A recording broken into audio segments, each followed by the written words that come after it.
I think from the day of diagnosis, that's the moment you dread. And I'm sure that's the same with everyone who has a loved one going through this condition. It was only about 2 weeks ago, actually, although Barbara had forgot a lot of things, let's say, about our history. Like, for instance, she wouldn't know we'd been together 25 years, but she'd know that I was a part of her life. 2 weeks ago, she just suddenly looked at me, and as I said, she just suddenly said, I'm sorry, but who are you?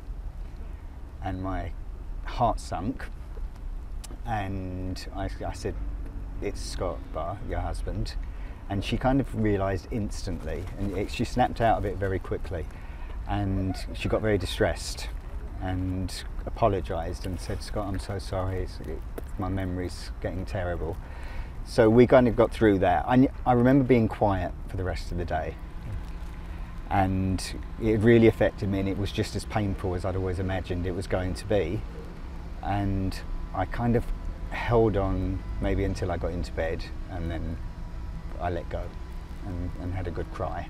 And yeah, I just felt very sad.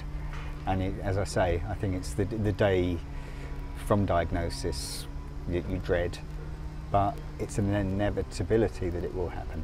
We were approached by the Alzheimer Society, who were teaming up with Alzheimer's Research UK.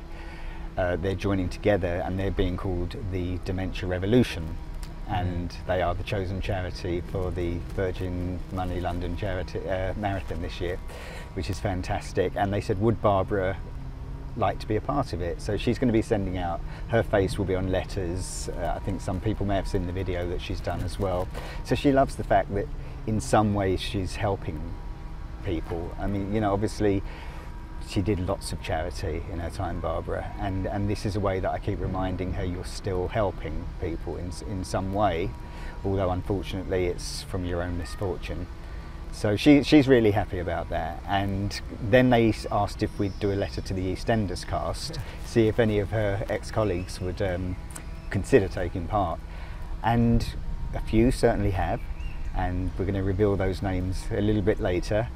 And I just suddenly thought, look, there's no way I can just stand there, yeah, literally applauding them as they come through the finishing line. And I thought, no, I'm going to do this. I'd love Barbara to be there. I'd love Barbara to be at the finishing line, and you know, in my dream, if anyone would put a medal over my neck, it will be Barbara. I'll get that little piece of dandruff off.